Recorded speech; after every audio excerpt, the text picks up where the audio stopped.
ఆ క్వశ్చన్స్లో ఒక ప్రశ్న ఈ సమయంలో ఆన్సర్ ఇవ్వాలని ఆశపడుతున్నాను.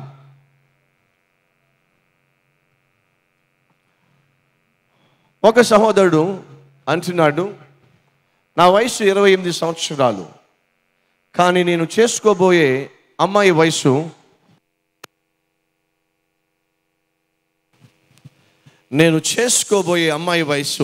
32 సంవత్సరాలు.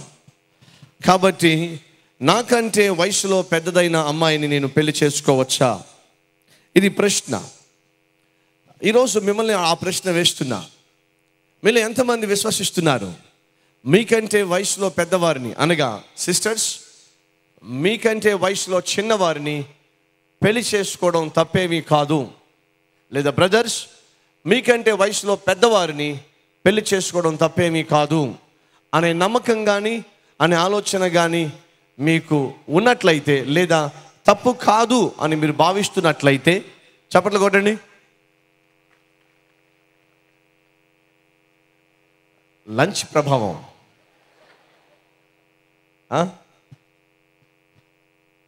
బైబిల్ ఏం సెలవిస్తుంది, లేదా బైబిల్ నుంచి ఈ విషయంలో మనం నేర్చుకోవాల్సిన సత్యం ఏమిటి? అబ్బాయి కంటే అమ్మాయి వివాహంలో పెద్దది కావచ్చా? సహజంగా ఈ రోజుల్లో ఎక్కడ చూసినా, ఎప్పుడు చూసినా, లేక ఈ రోజుల్లో ఎక్కువ శాతం మనం చూసేది ఇలాంటి గందరగోళ సిచ్యువేషనే. Now let me ask a serious question and straight question. దేవుడు ఈ భూమి మీద మొదటిగా ఎవరిని సృష్టించాడు? పురుషున్నా లేక స్త్రీనా? ఎవరిని సృష్టించాడు? పురుషుణ్ణి సృష్టించాడు. రైట్. ఆ పురుషుణ్ణి సృష్టించిన తర్వాత ఆ పురుషునికి పని పెట్టాడు. ఈ భూమి మీద ఉన్న జంతువులన్నిటికీ కూడా పేర్లు పెట్టమన్నాడు. తత్ఫలితంగా తన జీవితంలో సంతోషం ఉంటుందేమో చూడాలన్న ప్రయత్నం చేశాడు. కానీ మనిషి ఒంటరిగా ఉండడం మంచిది కాదు అని భావించిన దేవుడు తనకు సాటి అయిన సహాయిని ఉండాలి అని చెప్పి ఆ తర్వాత స్త్రీని సృష్టించినట్టుగా బైబిల్లో మనం చూస్తున్నాం. సో బైబిల్లో దేవుని యొక్క సృష్టిలో మనం చూసే ప్రాముఖ్యమైన అంశం ఏమిటంటే, మొదటిగా పురుషుడు సృష్టించబడ్డాడు, ఆ తర్వాత స్త్రీ సృష్టించబడింది. నౌ స్త్రీ ఎలా సృష్టించబడింది? మనిషి ఏమో మంటిలోంచి సృష్టించబడ్డాడు అని బైబిల్ సెలవిస్తుంది. దేవుడు మట్టిని తీసుకొని దానికి ఆకారం తన చేతులతో ఆకారం చేసి నాసికా రంధ్రంలో ఆయన తన ఊపిరిని ఊదగా జీవాత్మను మనిషి పొందుకున్నట్టుగా మనం చూస్తున్నాం. సో మనిషిని తన చేతులతో మట్టిలోంచి చేశాడు. మరి స్త్రీని ఎలా చేశాడట? బైబిల్లో మనం చూస్తున్నాం, దేవుడు స్త్రీనట తన ప్రక్కటెముకలో నుంచి చేశాడట. ఇప్పుడు స్త్రీ ఎక్కడి నుంచి వచ్చింది? పురుషుని యొక్క ప్రక్కటెముకలో నుంచి వచ్చింది. రైట్. సహజంగా అంటారు, అది ఎంతవరకు వాస్తవమో కాదో నాకు తెలియదు, కానీ సహజంగా అంటారు పురుషుల్లోనట ఒకవైపు ఎక్కువ ఎముకలు ఉంటాయట, మరొక వైపు ఒక ఎముక తక్కువ ఉంటుందట. ఎందుకని? దేవుడట ఆ రోజు ఆదాము ప్రక్కటెముకలో నుంచి ఒక ఎముక తీసి ఆ ఎముకలో నుంచే స్త్రీని చేశాడు కనుక సహజంగా పురుషుల్లో ఒకవైపు కన్నా మరొక వైపు ఒక ఎముక తక్కువగా ఉంటుందట. ఎంతవరకు వాస్తవం నాకు తెలియదు, కానీ జాగ్రత్తగా ఆలోచిద్దాం. బ్రదర్ ఒకసారి లేస్తారా? వస్తారా? ఆలోచించేద్దాం. ఇప్పుడు ఈ బ్రదర్కి అటు తిరగండి. ఇటువైపు 24 ఎముకలు ఉన్నాయి అనుకుందాం. ఎన్ని? ఈ రైట్ సైడ్ 24 ఎముకలు ఉన్నాయి అనుకుందాం. ఈ లెఫ్ట్ సైడ్ ఎన్ని ఉన్నాయి? 23 ఎముకలు ఉన్నాయి అనుకుందాం. ఇప్పుడు ఆ మిగిలిన ఎముక ఏమై ఉంటుంది? చెప్పాలి. ఎక్కడో ఈ బ్రదర్ కోసం ఒక స్త్రీ ఏం చేయబడి ఉంటుంది? చెప్పండి. తయారు చేయబడి ఉంటుంది, అంతే కదా? పురుషుని యొక్క ప్రక్కటెముకలో నుంచి దేవుడు ఒక స్త్రీని చేసినట్లయితే ఈ బ్రదర్కి ఒకవేళ ఇటువైపు 24 ఉండి ఇటువైపు 23 ఉన్నట్లయితే ఈ ఒక ఎముక నుంచి దేవుడు ఒకవేళ ఒక స్త్రీని చేసినట్లయితే ఈ బ్రదర్కి మనశ్శాంతి ఉండదు. ఎప్పటిదాకా?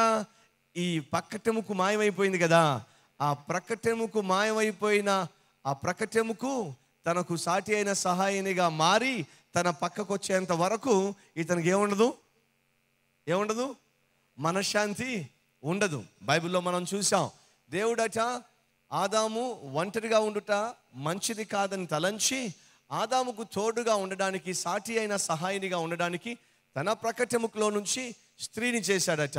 ఎప్పుడైతే స్త్రీ తన పక్కకు వచ్చిందో బ్రదర్ పాటలు పాడడం మొదలు పెట్టాడట. ఎందుకని మనిషిలో పాటలు వచ్చినాయి? ఎందుకంటే ఆదాములో సంతోషం ఉబుక్కుంటా వచ్చింది, ఆనందం పెళ్ళుబుక్కింది.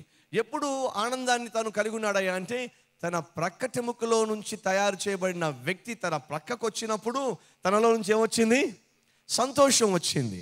వివాహ విషయంలో ఎందుకు దేవుని చిత్తం చేయాలి అంటే నీ ప్రక్కటెముకలో నుంచి తయారు చేయబడిన ఆ స్త్రీ ఎక్కడుందో నీకైతే తెలియదు, కానీ ఒక్క దేవుడికే తెలుసు. రైట్? సో ఒక దేవునికే తెలుసు నీ ప్రక్కటెముకలో నుంచి ఏ స్త్రీ చేయబడిందో ఆ స్త్రీని నువ్వు పెళ్లి చేసుకుంటేనే బాగుపడతావు. నా మాట మీకు అర్థమైందా? ఆ స్త్రీ నీ పక్కకు వస్తేనే నీకు క్షేమం. ఆ స్త్రీని నువ్వు పెళ్లి చేసుకుంటేనే అది దేవుని చిత్తానుసారమైన వివాహం. ఒకవేళ బెదరు తొందరపడి మరొకటి పక్కటెముకను చేసుకున్నాడు అనుకోండి, వేరే వాడి ప్రక్కటెముకు చేసుకున్నాడు అనుకోండి, ఈయన జీవించినంత కాలం, కాపురం చేసినంత కాలం ఆ కాపురం అల్లా కల్లోలమే. కాబట్టి బైబిల్ సెలవిస్తుంది, థ్యాంక్స్ అమ్మా. కాబట్టి బైబిల్ సెలవిస్తుంది, విశ్వాసి అయిన వ్యక్తి విశ్వాసినే ఎందుకు పెళ్లి చేసుకోవాలంటే ఒక దేవునికే తెలుసు నీకు సాటి అయిన సహాయిని ఎవరైతే బాగుంటారో. కాబట్టి వివాహ విషయంలో సహజంగా నీ కొరకు ఏర్పాటు చేసిన వ్యక్తి బైబిల్ ప్రకారం నీకంటే చిన్నది అయి ఉంటుంది. అబ్రహాము కన్నా శారా చిన్నది, రైట్? ఇస్సాకు కన్నా రెబ్కా చిన్నది, రైట్? యేసుక్రీస్తు వరుడు, సంఘము వధువు. ఇందులో ఇప్పుడు ఎవరు పెద్ద? సంఘం పెద్ద లేదా వరుడైన క్రీస్తు పెద్ద? ఎవరు పెద్ద అండి? క్రీస్తే పెద్ద. సో సహజంగా బైబిల్ ప్రకారం భర్త ఎక్కువ వయసు అంటే భర్త పెద్దవాడై ఉండాలి, భార్య చిన్నదై ఉండాలి. అది మంచి వివాహానికి అంటే అఫ్కోర్స్ అది మంచి పద్ధతి. కొన్ని సందర్భాల్లో కొన్ని విషయాల్లో కొంతమంది సేవకులు కూడా తనకంటే పెద్దవారిని చేసుకున్నట్టుగా 1 year 2 years 3 years పెద్ద వ్యక్తిని చేసుకున్నట్టుగా కూడా సందర్భాలు ఉన్నాయి. కానీ గమనించండి, మీరు వివాహం చేసుకున్నప్పుడు మీకంటే ఒకవేళ 2 years పెద్ద అమ్మాయిని చేసుకున్నట్లయితే రేపొద్దుట మీ ఇంట్లో ఏదైనా చిన్న గొడవ వచ్చినట్లయితే ఆ అమ్మాయి అంటుంది, నోరు మూసుకో, నువ్వు బచ్చాగాడివి నాకంటే. అస్తమానం అంటుందా? అస్తమానం అనకపోవచ్చు. ప్రతిరోజు అంటుందా? ప్రతిరోజు అనకపోవచ్చు.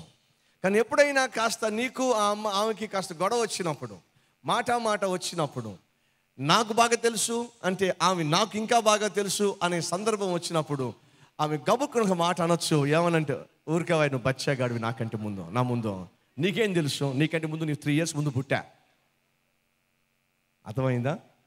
లేదా ఏదైనా సలహా విషయంలో ఏదైనా నిర్ణయం తీసుకోవాల్సి వచ్చినప్పుడు, కుటుంబ విషయమే కావచ్చు, బిడ్డల విషయమే కావచ్చు, బంధుత్వాల విషయంలో కావచ్చు, ఉద్యోగ విషయంలో కావచ్చు, ఆర్థిక సంబంధమైన సమస్యల విషయంలో కావచ్చు, ఒక మంచి నిర్ణయం తీసుకోవాల్సి వచ్చినప్పుడు భార్య చెప్పింది ఒకవేళ భర్త అంగీకరించకపోతే భార్య అంటది, నేను నీకంటే పెద్దదాన్ని కాబట్టి నువ్వు నా మాట విను, ఎంతైనా మంచిది. రేపొద్దున పిల్లలు పుట్టారు. పిల్లలు పుట్టిన తర్వాత మొదట్లో ఆ విషయం వాళ్ళకి తెలియదు, ఆ తర్వాత తెలిసింది. ఏమనంటే మీరు నేర్పిస్తారు, ఏమనంటే పెద్దలను గౌరవించాలి అని చెప్పి. ఆ తర్వాత మీ అబ్బాయికో మీ అమ్మాయికో తెలిసింది ఏమిటంటే డాడీ కన్నా మమ్మీ పెద్దది అని తెలిసింది. ఇప్పుడు డాడీ అంటే, రాయ్ ఇంటికి నేనే యజమానుని రా, ఇంటికి నేనే పెద్దను రా, నా మాట వినాలి రా. ఊరుకో డాడీ, మీకంటే పెద్దది మమ్మీ. ఇప్పుడు ఆఖరికి రేపొద్దుట పిల్లలు కూడా మీ మాట వినడం అంత ఈజీ కాదు. పెద్దవాళ్ళ మాట వినాలని చెప్పారు కదా డాడీ, మీకంటే పెద్దది మమ్మీ, కాబట్టి మమ్మీ మాట వింటాం, నీ మాట నేను వినము. సో సహజంగా ఇవన్నీ కూడా రేపొద్దుట ఎదుర్కోవాల్సి వచ్చే సమస్యలు. కాబట్టి బ్రదర్స్ అండ్ సిస్టర్స్, మీరు వివాహం చేసుకోవాల్సి వచ్చినప్పుడు నెంబర్ 1, సిస్టర్స్, ఎవరో ఒకరి ప్రక్కటెముక ద్వారా నువ్వు సృష్టించబడ్డావు. అవునా కదా? అవునా కదా? ఆదాము ప్రక్కటెముకలో నుంచి అవ్వ వచ్చింది. అది దేవుడు చేసిన పద్ధతి. సో ఎవరో ఒకరి ప్రక్కటెముకలో నుంచి నువ్వు సృష్టించబడ్డావు అయినా అనుకుందాం. అలాంటప్పుడు సహజంగా నీ భర్త నీకంటే పెద్దవాడై ఉంటాడు. కాబట్టి డెఫినెట్గా నీకంటే వయసులో పెద్ద వ్యక్తిని వివాహం చేసుకోవడం అది నీకు మంచిది.